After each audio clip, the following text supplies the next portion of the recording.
आज हम बाबा के गुरुकुल में क्लास 6 NCERT साइंस के chapter 4 sorting material into groups को पढ़ेंगे। सबसे पहले हम जान लेते हैं सॉर्टिंग का क्या मतलब होता है। सॉर्टिंग का मतलब छांटना होता है, मतलब एक वस्तु को दूसरी वस्तु अर्थात एक प्रकार की वस्तु को दूसरी प्रकार की वस्तु से अलग करना। यहाँ पर हमें मटेरियल अर्थात पदार्थ को ग्रुप अर्थात समूह में बांटना है। ठीक है, तो अब हम देख लेते हैं 4.1 ऑब्जेक्ट अराउंड अस, मतलब हमारे आसपास की वस्तुएं। आप अपने आसपास बहुत सी वस्तुएं अर्थात ऑब्जेक्ट देखते होंगे, जैसे chair, book, cloth, toys, car आदि। ये सभी ऑब्जेक्ट एक या एक से अधिक मटेरियल से मिलकर बने होते हैं। ये मटेरियल ग्लास हो सकते हैं, वुड अर्थात लकड़ी हो सकता है, मेटल अर्थात धातु हो सकता है, कॉटन पेपर हो सकता है, ठीक है, मड अर्थात सॉइल हो सकता है। इससे हमें यह पता चलता है कि हमारे आसपास जो ऑब्जेक्ट अर्थात वस्तुएं हैं वो अलग अलग प्रकार के मटेरियल से बने होते हैं। जैसा कि टेबल 4.1 में दिया गया है, जो यहाँ पे आप जैसे देख सकते हैं कि जो प्लेट है अर्थात थाली वो स्टील, ग्लास, प्लास्टिक से बनाया जा सकता है, और पेन प्लास्टिक मटेरियल से बनाया जा सकता है। ठीक है, और मेटल से भी बनाया जा सकता है। यहाँ पे 2 खाने खाली हैं। यहाँ पे आप 2 ऑब्जेक्ट के नाम भरेंगे और ये भी बताएंगे कि मटेरियल्स कौन से हैं जिनसे वो वस्तुएं बनाई जा सकती हैं। तो ये आप कमेंट बॉक्स में भी लिखेंगे कि आपने इसमें ऑब्जेक्ट के स्थान पर कौन सी वस्तुएं भरी हैं। ठीक है, तो अब हम आगे बढ़ते हैं। अब हम टेबल 4.2 देखते हैं। इसमें मटेरियल दिया गया है, आपको बताना है कि इससे कौन कौन सी वस्तुएं बनती हैं। तो जैसा कि आप यहाँ देख सकते हैं, जैसे different type of objects that are made from the same materials. तो यहाँ पे मटेरियल दिया गया है और दूसरे खाने में object made of these materials, मतलब इन मटेरियल से जो ऑब्जेक्ट बनते हैं। तो पहला हमारा क्या दिया है, वुड अर्थात लकड़ी। लकड़ी से क्या क्या बन सकता है, chair, table, plough, bullock cart and wheels. ठीक है, और दूसरा दिया है पेपर। पेपर से क्या बन सकते हैं, बुक्स बन सकती हैं, नोटबुक्स बन सकते हैं, न्यूज़पेपर, टॉयज, कैलेंडर आदि चीज़ें पेपर से बन सकती हैं। इसी प्रकार यहाँ पे 3 और चीज़ें दिया गया है, लेदर, प्लास्टिक और कॉटन। तो आपको बताना है कि लेदर से, प्लास्टिक से और कॉटन से कौन कौन सी चीज़ें बन सकती हैं। यहाँ हम आपको कुछ चीज़ों के नाम बता देते हैं और कुछ आप स्वयं सोचकर लिखेंगे और कमेंट बॉक्स में भी बताएंगे कि इनसे कौन कौन सी वस्तुएं बनाई जा सकती हैं। जैसे लेदर से लेदर बैग बनाया जा सकता है। आप 2 और 3 चीज़ों को और लिखकर बताएंगे। ठीक है, प्लास्टिक से क्या बनाया जा सकता है, प्लास्टिक ग्लास बनाया जा सकता है, चेयर बनाया जा सकता है, टेबल बनाया जा सकता है, और कुछ और चीज़ें आप ज़रूर सोचना। कॉटन से कपड़े बना सकते हैं, और क्या बना सकते हैं आप कमेंट बॉक्स में ज़रूर लिखना। ठीक है, तो अब हम आगे बढ़ते हैं।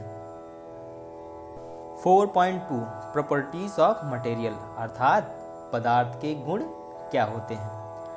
हम आपको ये बता दें कि जब हम किसी वस्तु को बनाते हैं तो उसका कोई उद्देश्य अवश्य होता है और उसी के अनुसार हम उसमें मटेरियल्स का यूज करते हैं। जैसे अगर हमें ग्लास को बनाना है तो उसमें हम उसे पानी भरने के उद्देश्य से ही बनाते हैं, तो हम उसमें स्टील या ग्लास या प्लास्टिक मटेरियल का यूज करते हैं, अर्थात हम उस पदार्थ का यूज करते हैं जिससे पानी नीचे ना गिरे। वहाँ पर हम कपड़े का यूज नहीं कर सकते, पानी को रोकने में कपड़े असमर्थ होते हैं। ठीक है, जैसा कि आप यहाँ पर देख सकते हैं छोटी सी बच्ची कपड़े के बैग में पानी भरने की कोशिश कर रही है, लेकिन पानी नीचे गिर जा रहा है। ये मटेरियल दिखने में भी एक दूसरे से भिन्न होते हैं। यदि आपने लोहे की रॉड को काट कर देखा होगा तो नोटिस करेंगे कि वह चमकीला होगा, और चमकीला होता है वो मेटल होता है। मतलब जो चीज़ चमकीली होती है वो मेटल होती है, जैसे copper, iron, steel, gold, silver आदि चीज़ें मेटल्स हैं। लेकिन ओपन इन्वायरमेंट में जब हम इन्हें रख देते हैं तो इसकी चमक हल्की पड़ जाती है, क्योंकि एयर और मॉइस्चर की उपस्थिति में ये मेटल रिएक्शन करते हैं और अपनी चमक को खो देते हैं। जैसा कि आपने अगर कभी नोटिस किया हो तो पाए होंगे कि लोहे की रॉड पर रेड कलर का कुछ फॉर्म हो जाता है, इससे इसकी चमक धुंधली पड़ जाती है। अब हम इन्हें धुंधले रेड चीज़ को रस्ट कहते हैं। अब हम देखेंगे हार्डनेस। जो मेटल आसानी से दबाया अर्थात कंप्रेस किया जा सके और खरोचा यानी स्क्रैच किया जा सके, उसे हम सॉफ्ट अर्थात नरम मटेरियल कहते हैं, जैसे कैंडल, चाक आदि। जिसको हम आसानी से कंप्रेस या स्क्रैच नहीं कर सकते हैं उन्हें हार्ड मटेरियल कहते हैं, जैसे आयरन, स्टील। अब हम आगे देख लेते हैं सोल्यूबल और इनसोल्यूबल अर्थात घुलनशील और अघुलनशील। जो पदार्थ पानी में आसानी से घुलकर पानी में मिल जाएं अर्थात दिखाई ना दें, उसे हम सोल्यूबल कहते हैं। जैसे शुगर, साल्ट को हम अगर पानी में घोलेंगे तो क्या होगा कि हमें सिर्फ पानी का कलर ही दिखाई देगा, शुगर और साल्ट हमें नहीं दिखाई देंगे। ठीक है। जो ना घुले उसे इनसोल्यूबल कहते हैं, अर्थात जो पानी में घुले ना उसे हम इनसोल्यूबल कहते हैं। ठीक है। जैसे बालू हो गया, आयरन हो गया, ऑयल, तो ये सब अघुलनशील हैं अर्थात इनसोल्यूबल।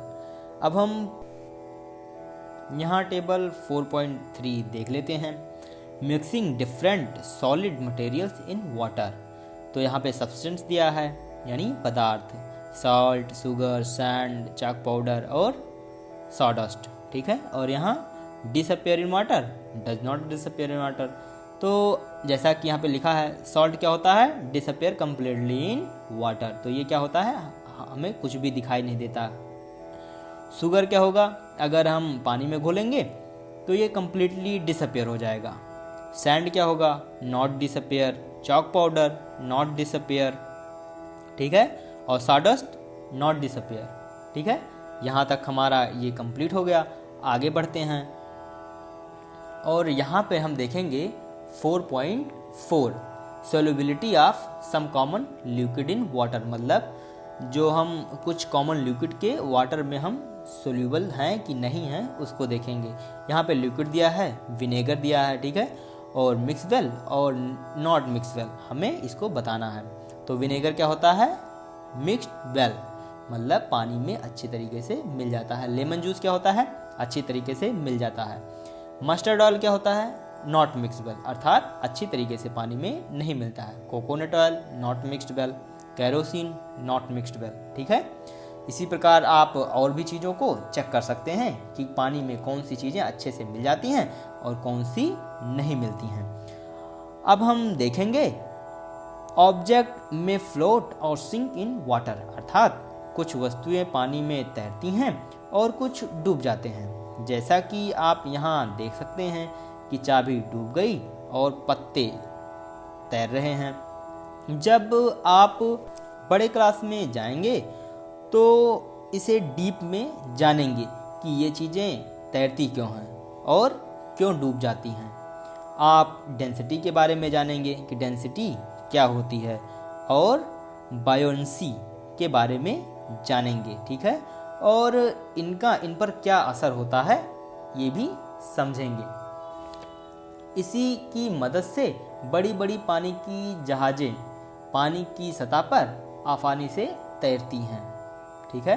अब हम आगे बढ़ते हैं और ट्रांसपेरेंसी के बारे में पढ़ते हैं। ट्रांसपेरेंसी जिस पदार्थ के आर पार हम आसानी से देख सकते हैं, जैसे शीशे की खिड़की, दुकानों में रखा टॉफ़ी का जार, आपके स्कूल बस में विंड सीट, ठीक है, अर्थात जो शीशा लगा होता है, अगर आप उनके आर पार आसानी से देख सकते हैं तो वह ट्रांसपेरेंट हैं। कुछ पदार्थ ऐसे होते हैं जिनके आर पार हम बिल्कुल भी नहीं देख सकते हैं, जैसे आयरन सीट, डोर, ठीक है, तो इन्हें हम ओपेक कहते हैं। कुछ पदार्थ ऐसे भी होते हैं जिनके आर पार धुंधला या आंशिक रूप से देखा जा सकता है, इन्हें हम ट्रांसलूसेंट कहते हैं, जैसे तेल लगा हुआ कागज, बटर पेपर। कुछ खिड़कियों के शीशे भी इसी प्रकार के होते हैं। तो एक बार मैं आपको फिर से बता दे रहा हूँ कि ट्रांसपेरेंस वह चीज़ें होती हैं जिनके आर पार हमें आसानी से दिखाई देता है, और ओपेक वो जो वस्तुएं होती हैं जिनके आर पार हमें बिल्कुल ना दिखाई दे, और ट्रांसलूसेंट वह वस्तुएं होती हैं जिनके आर पार हमें आंशिक रूप से या धुंधला दिखाई दे, ठीक है। तो अब हम जान लेते हैं कि अभी तक हमने क्या सीखा। हमारे आसपास के ऑब्जेक्ट बहुत सारे प्रकार के मटेरियल से बने होते हैं। एक मटेरियल से हम कई प्रकार की या कई वस्तुएं बना सकते हैं, और एक ही वस्तु या एक से अधिक मटेरियल से बना होता है। अलग अलग मटेरियल की अलग अलग प्रॉपर्टीज़ होती हैं, और हमने क्या जाना, कुछ मटेरियल्स चमकीले होते हैं, कुछ खुरदरे होते हैं, ठीक है। आगे बढ़ते हैं। कुछ सॉफ्ट होते हैं तो कुछ हार्ड होते हैं, कुछ पानी में घुलनशील होते हैं तो कुछ अघुलनशील होते हैं, अर्थात इनसोल्यूबल होते हैं। कुछ पदार्थ ट्रांसपेरेंट होते हैं तो कुछ ओपेक होते हैं, तो कुछ वहीं पे ट्रांसलूसेंट होते हैं। आगे देखते हैं हमने क्या सीखा। मटेरियल को विभिन्न ग्रुप में उनकी प्रॉपर्टीज़ के आधार पर बांट सकते हैं। चीज़ों को हम इसलिए ग्रुप में बांटते हैं ताकि हम आसानी से उनकी प्रॉपर्टीज़ अर्थात गुण की स्टडी कर सकें। अब हम एक्सरसाइज देख लेते हैं। तो यहाँ पे हमारा जो पहला क्वेश्चन है वो देख लेते हैं। Name 5 object which can be made from would. तो हमें 5 वस्तुओं के नाम बताना है जिन्हें हम लकड़ी से बना सकते हैं। तो वो क्या क्या हो सकते हैं?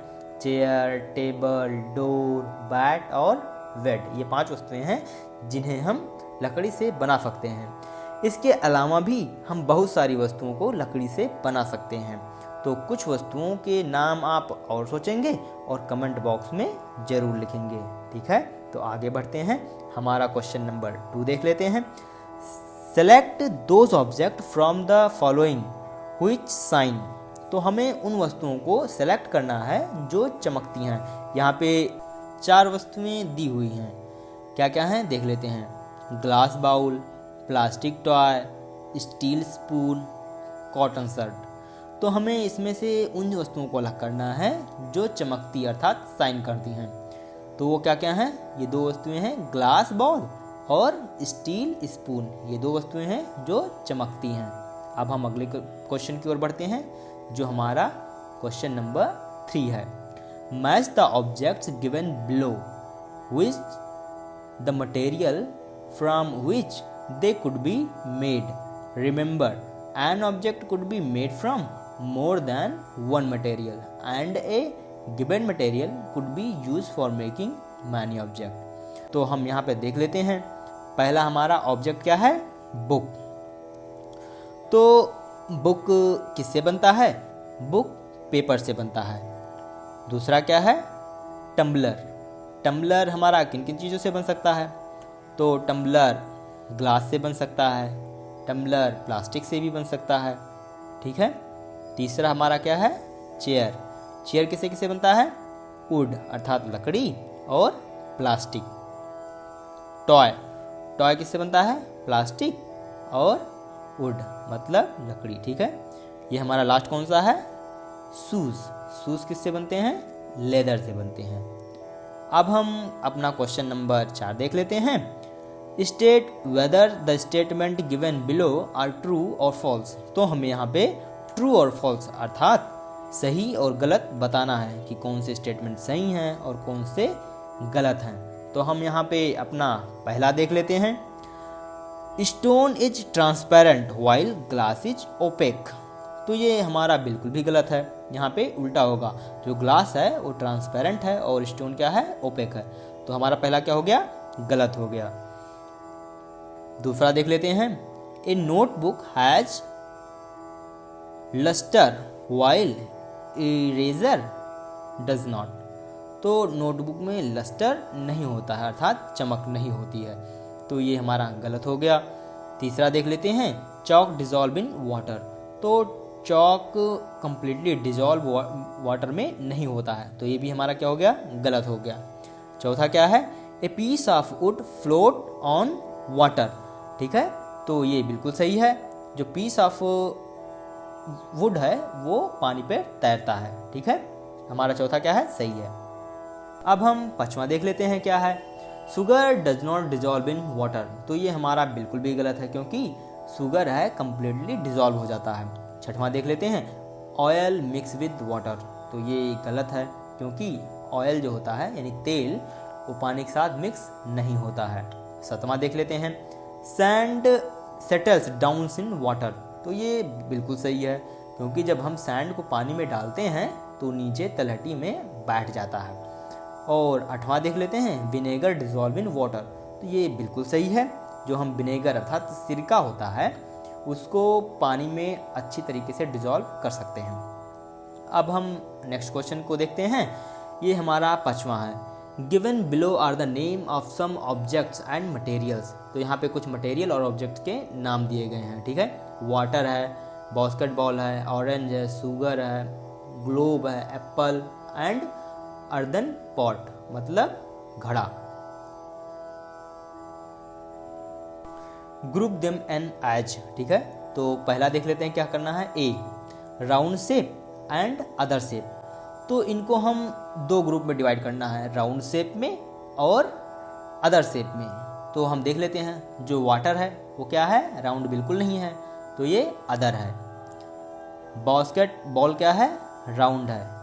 ऑरेंज क्या है? राउंड शेप का है। शुगर क्या है? अदर शेप का है। ग्लोब क्या है? राउंड है। एप्पल क्या है? राउंड है। और अर्दन पिक्चर क्या है?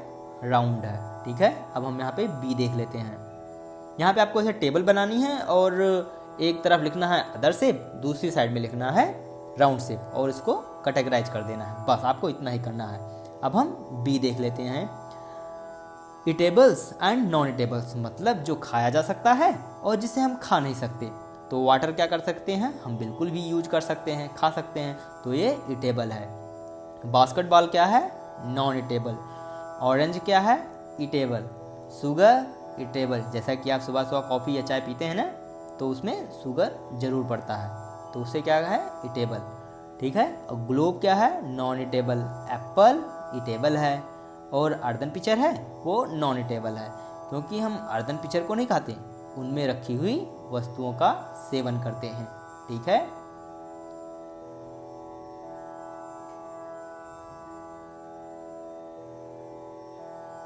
तो अब हम आगे देख लेते हैं। हमारा क्वेश्चन नंबर 6 है। List all items known to you that float on water, check and see if they will float on an oil और कैरोसिन। तो यहाँ पे आपको बताना है कि पानी पे कौन कौन सी चीज़ें तैरती हैं जिसे आप जानते हैं और क्या वह कैरोसिन या ऑयल पर भी तैर सकती हैं। तो हम यहाँ पे बता दे रहे हैं कुछ चीज़ें के नाम, जैसे paper, would, thin plastic sheet, wax, ice. ठीक है, ये सारी वस्तुएं क्या हैं? और जो ऑयल है ये भी पानी पे तैरते हैं। अब हम उन्हें देख लेते हैं जो कि ऑयल पे तैरते हैं, जैसे पेपर हो गया, प्लास्टिक शीट हो गया, वैक्स हो गया, थर्माकोल हो गया और वुड अर्थात लकड़ी, ये भी तेल पर तैरते हैं। अब हम उन चीज़ों को देख लेते हैं जो कैरोसिन पे तैरते हैं, जैसे पेपर हो गया, थर्माकोल हो गया और थिन प्लास्टिक सीट हो गया। ठीक है, ये सारी चीज़ें तैरती हैं। अब हम अपने लास्ट क्वेश्चन नंबर 7 को देख लेते हैं। Find the odd one out from the following. तो यहाँ पे आपको ऑड वन, जो इनसे मिलते जुलते नहीं हैं, उनको अलग करना है। जैसे हमारा ए है chair, bed, table, baby and cupboard. ठीक है, तो इसमें ऑड कौन सा है? बेबी, क्योंकि जो और सारे हैं वो नॉन लिविंग हैं। मतलब चेयर, बेड और टेबल और कपबोर्ड क्या है? नॉन लिविंग है, और बेबी क्या है? लिविंग। तो आपको बेबी को अलग कर देना है। ठीक है, दूसरा क्या है हमारा? B, rose, jasmine, boat, marigold and lotus. तो यहाँ पे हम किसको अलग करेंगे? Boat. All others are flowers. तो जो और बाकी सारे हैं वो क्या हैं? फ्लावर्स हैं। सी हम देख लेते हैं, aluminium, iron, copper, silver, sand. तो यहाँ पे ऑड वन कौन सा है? सैंड। और बाकी सारे क्या हैं? मेटल्स। और सैंड क्या है? मेटल्स नहीं है, तो इसीलिए हम सैंड को क्या करेंगे? अलग कर देंगे। और हमारा 7वां का डी क्या है? Sugar, salt, sand, copper and sulphate. ठीक है, तो हम यहाँ पे सैंड को अलग कर देंगे, क्योंकि all others are soluble in water. क्या है कि बाकी सैंड को छोड़कर सारी चीज़ें पानी में घुल सकती हैं। तो यहाँ पर आपका ये चैप्टर समाप्त हुआ। हमारे साथ यहाँ तक वीडियो में बने रहने के लिए आप सभी का बहुत बहुत धन्यवाद। Next chapter in next video.